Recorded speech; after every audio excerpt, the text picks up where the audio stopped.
Oke teman-teman, di sini saya akan berbagi tutorial cara nyetim gitar dengan mudah. Yang pertama, kita menekan senar 2 di kolom 5. Suaranya harus sama dengan senar 1. Senar 3 kita tekan di kolom keempat, suaranya harus sama dengan senar 2.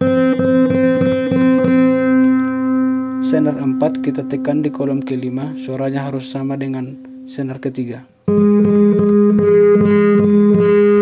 Senar kelima kita tekan di kolom kelima, suaranya harus sama dengan senar keempat. Begitu juga dengan senar keenam, kita tekan di kolom kelima, suaranya harus sama dengan senar kelima. Kalau semua sudah sama kawan-kawan, bisa kita coba hasilnya seperti ini.